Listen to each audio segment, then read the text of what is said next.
Capítulo 3. Definindo prioridades.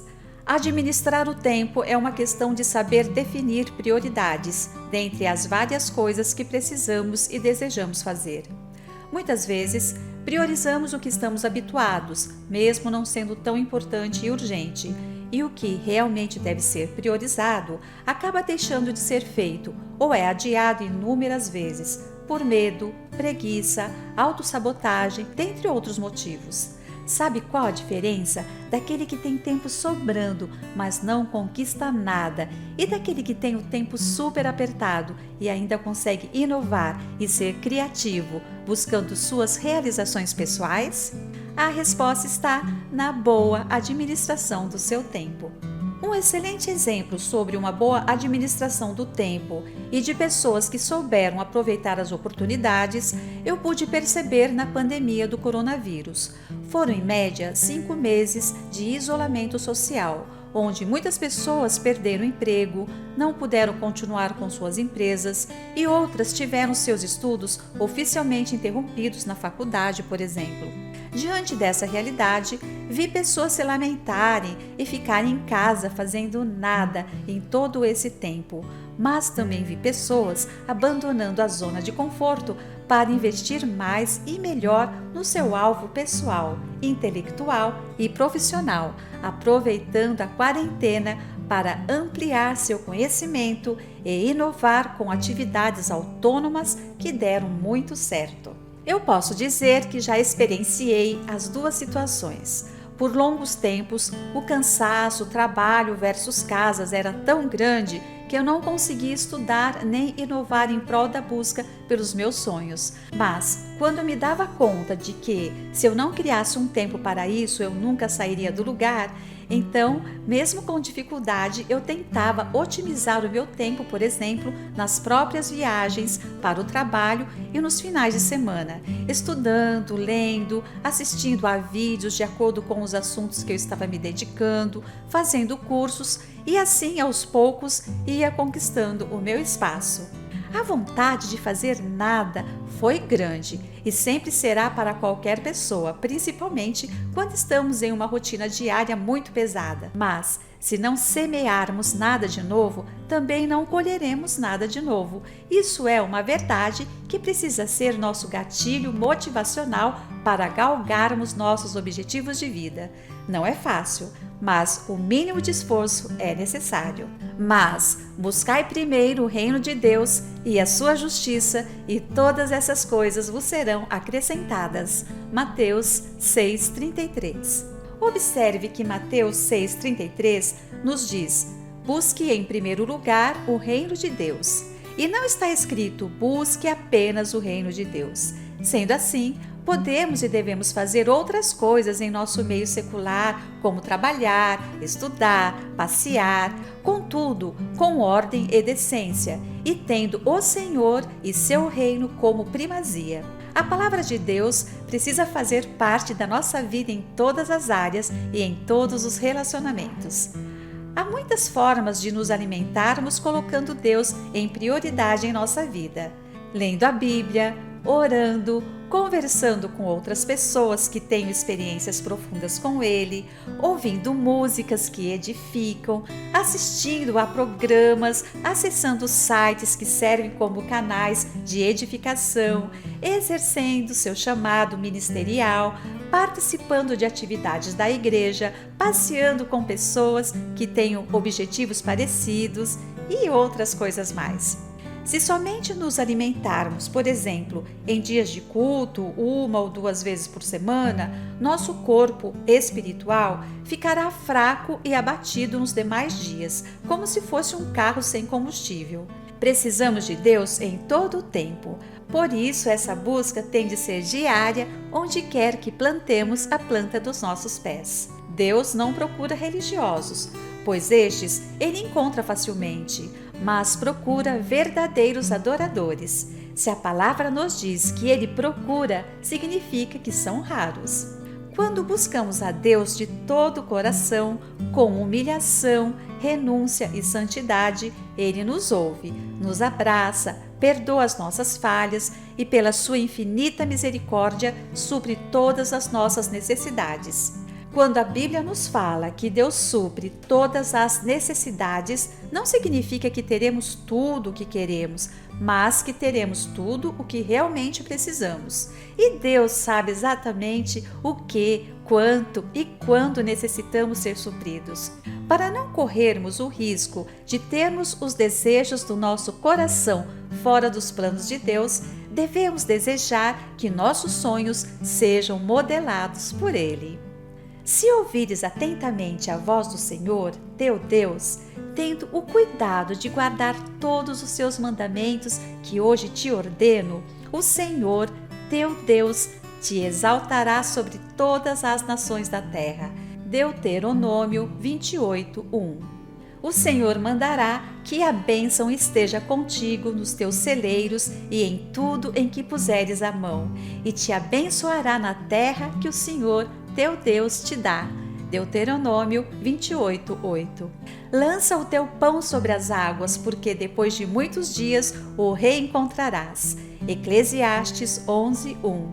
Se andardes nos meus estatutos e guardardes os meus mandamentos e os cumprirdes, eu vos darei chuvas no tempo certo, e a terra dará o seu fruto, e as árvores do campo darão seus frutos. Levítico 26, de 3-4. Meu testemunho na área sentimental. Aos 14 anos, decidi permitir que Jesus passasse a ser o Senhor da minha vida e desde então tenho estado agarradinha com Ele. Nunca me desviei dos caminhos do Senhor e o meu sonho na área sentimental era que, se fosse da vontade de Deus, que eu me casasse, que realmente eu tivesse um relacionamento alinhado aos propósitos dele. Sempre fui muito observadora e nunca me atraiu estar em um relacionamento só por status, como eu via por aí.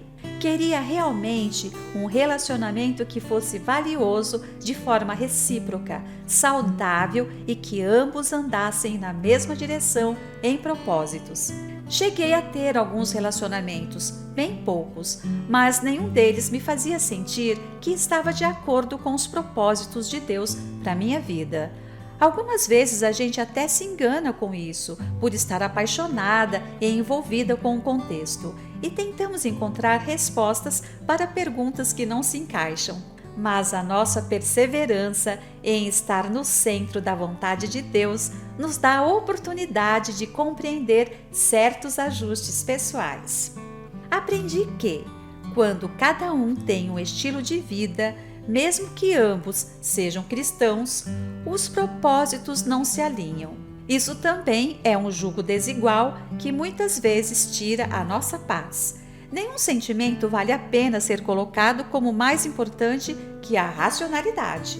Me lembro, na minha adolescência, eu li um livro, A Quarta Dimensão, que falava sobre a necessidade de sermos mais claros com Deus em oração, a respeito dos nossos desejos e pedidos, não por Ele, mas porque isso faz com que nós mesmos tenhamos em mente uma clareza do que de fato nós desejamos.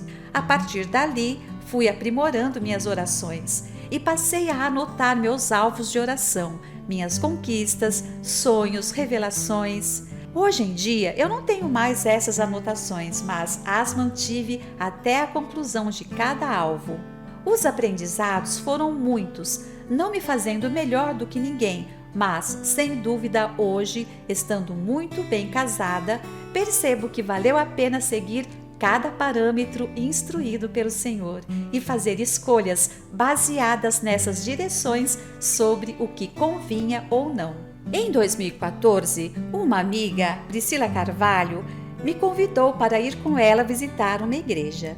E Deus falou muito comigo nesse culto, usando uma irmã para me dizer que eu deveria ficar atenta às oportunidades que viessem na área sentimental, pois eu poderia investir em qualquer relacionamento, mas eu poderia perder uma grande chance se eu não estivesse atenta às coisas simples do meu dia a dia. Ela falou que dentro do meu livre-arbítrio eu poderia perseverar nos alvos que eu tinha conforme os princípios de Deus, observando coisas simples ou considerar outros fatores, ignorando aquilo que já vinha sendo construído em oração há um tempo. Perceba que ela não disse que Deus escolheu para mim uma determinada pessoa. Ela disse a respeito de algo que eu já vinha construindo com Deus, me dando respaldo de que o caminho era aquele mesmo. Então, reforçando a ideia de me ajudar a montar meu quebra-cabeças, Deus a usou para me dizer que a pessoa com as características que eu queria tanto de fato existia e estava perto de mim, pois ela já fazia parte do meu dia a dia.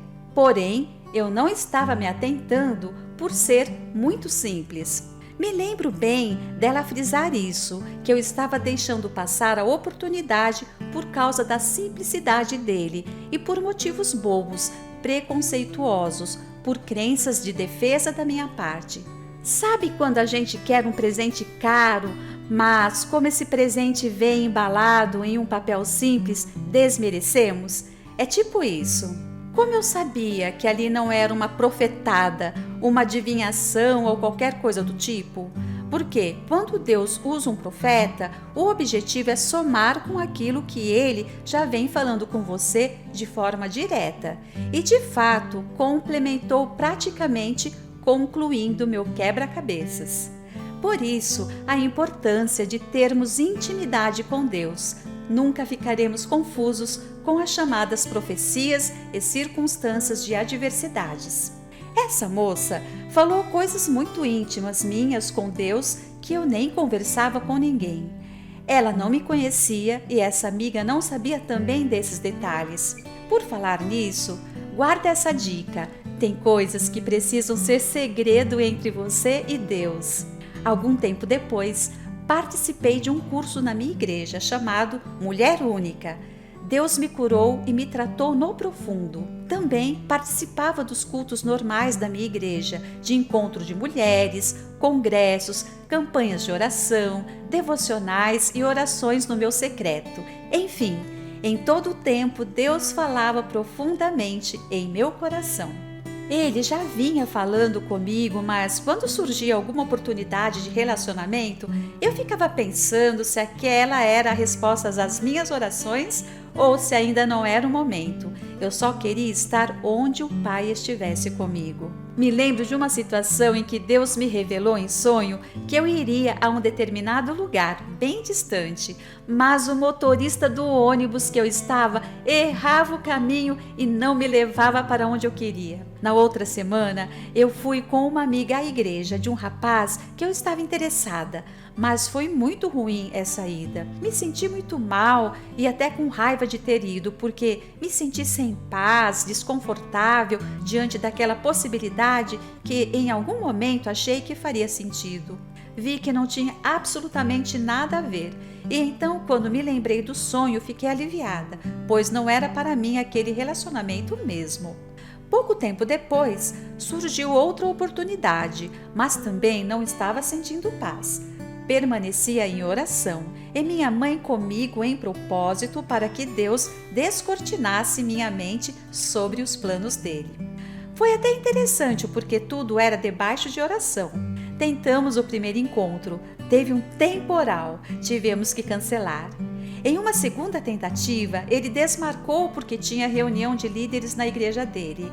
Na terceira tentativa, aparentemente estava tudo certo para acontecer, mas eu falei para o Senhor que me ajudasse na minha limitação e confusões e que se novamente não fosse da vontade dele, que o rapaz me enviasse mensagem, nem que fosse de madrugada, na véspera da data marcada, cancelando. Minha oração era que eu entenderia de forma definitiva e não continuaria a conversa intencional com aquele rapaz. E assim aconteceu, pois exatamente a 1 hora do dia do encontro recebi a mensagem dele cancelando. Depois disso, não tentei de novo. Louvado seja Deus! E em várias oportunidades aconteciam situações que claramente serviram como indicação de que eu deveria recuar. Recuar não porque o rapaz X ou Y não eram bons o suficiente, apenas porque não tínhamos um propósito de vida alinhado na direção dos planos de Deus. Isso é importante ser frisado. Me lembro também de um pastor, Jucimar Ramos, que me falou uma vez que eu deveria estar tão aberta para receber presentes do que eu me disponibilizo para presentear, no sentido de cuidado com as pessoas. Falou também que eu deveria ficar atenta para não perder certos presentes de Deus por eu não me considerar digna em receber. Nossa, isso foi muito forte. A pastora Anice, amiga de uma amiga, Luciene Pena, também falou que via um homem discreto me olhando e admirando muito em silêncio. Uma colega de trabalho, Marta, me chamou para conversar uma vez e disse que eu deveria estar mais atenta a quem já me amava e me valorizava. Interessante também que essa amiga, Luciene Pena, sempre que apareciam essas oportunidades, me questionava várias vezes o que de fato eu queria, conforme Deus perguntava a Salomão. E isso me fazia voltar para a minha listinha, como uma grande motivação de não perdê-la de vista. No encontro de edificação para solteiros, realizado em 2017, cujo evento era anual e coordenado por mim, a pastora Viviane Ramos ministrou para as mulheres que não estavam namorando e me lembro claramente dela enfatizando: seu amado pode já estar ao seu lado e você não está enxergando. Algum tempo depois, outra amiga, Bianca Machado, sonhou que eu estava me casando com um rapaz que me olhava fixamente, de forma admirada. Dessa admiração, Deus já tinha falado, não é mesmo? Mais uma vez veio o reforço. Pouco depois, Deus usou a irmã Lloyd da igreja que eu congregava e ela disse para minha mãe que eu ia namorar um rapaz muito comprometido com Deus, trabalhador e bem disciplinado nos estudos. Na ocasião, achei o máximo, mas não me toquei em quem poderia ser. Hoje, olhando para meu esposo, dá para ver perfeitamente ele em todas essas informações, sem tirar nem pôr. Na mesma época, minha mãe me perguntou sobre o rapaz do meu trabalho que alguns anos atrás tinha demonstrado interesse, mas eu naquela época não tinha nada com ele. Me assustei com a pergunta dela, mas na verdade me fez sair da minha zona de conforto, pois parei para analisar e vi que de fato ele era a figura mais próxima de todas aquelas peças que eu tinha para montar no meu quebra-cabeças. As anotações sobre as coisas que Deus vinha me falando foram muito preciosas porque não caíram no esquecimento e me ajudaram a ligar os pontos. No entanto, aquele rapaz começou a fazer parte dos meus pensamentos e comecei a ficar pensando que, em algum momento, poderia perdê-lo de vista, face o tempo que já tinha passado. Também fiquei preocupada, pois, como ele já tinha tentado demonstrar os sentimentos e eu não aproveitei na época, ele certamente não tentaria de novo com medo de levar outro não. Esse rapaz trabalhava comigo desde 2009, mas como eu o via só como amigo, apesar de saber que ele já gostava de mim, eu colocava empecilhos bobos para não ceder. Mas com o tempo despertei que era um amigo mesmo que eu queria para namorar e casar. Alguém que eu já conhecesse o caráter, prioridades, comprometimentos. E tudo o que eu colocava como barreira foi caindo por terra porque meus olhos foram descortinados, pois percebi que o que eu de fato precisava entender como imprescindíveis ele já tinha e eram muito preciosos. As barreiras eram coisas da minha cabeça e foram caindo por terra aos poucos. Eram uma forma de autossabotagem emocional. Em paralelo a isso, eu sempre batia na tecla que a iniciativa deveria vir do homem, mas sempre compreendi que a mulher poderia demonstrar cautelosamente seu interesse.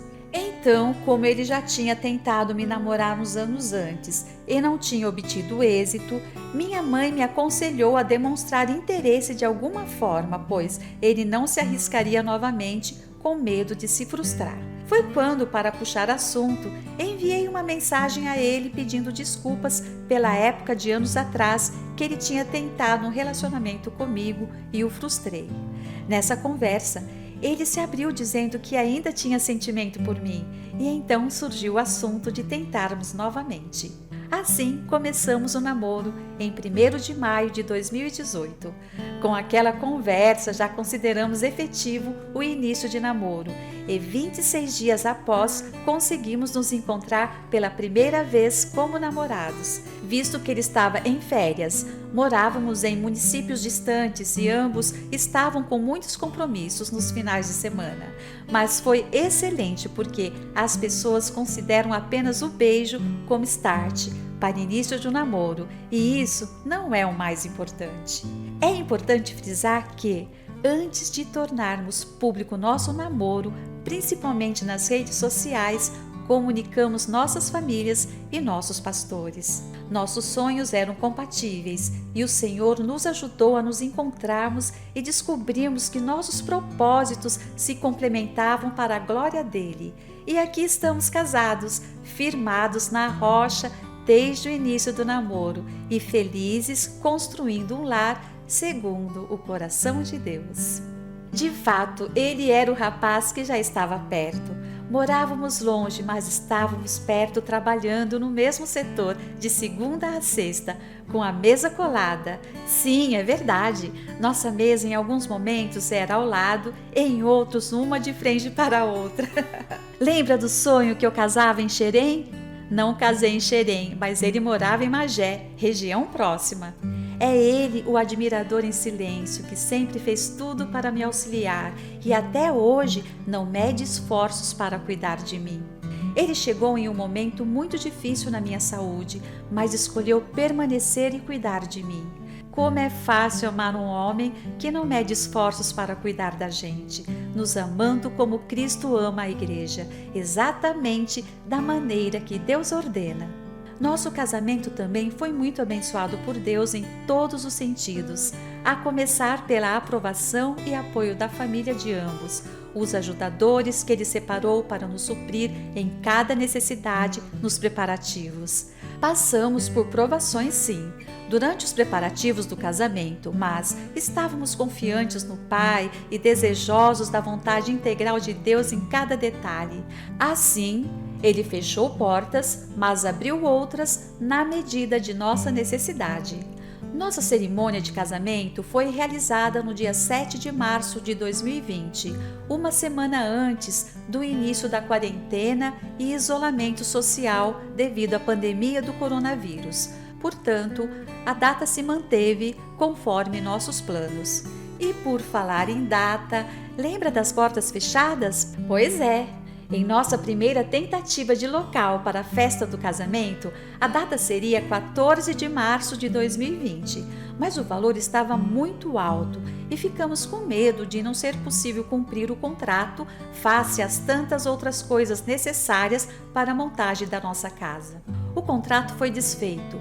Conversando com o dono, ficamos livres da multa, mas perdemos em torno de R$1.000 pelo que já tínhamos pago. Ficamos tristes, mas confiantes nos cuidados de Deus.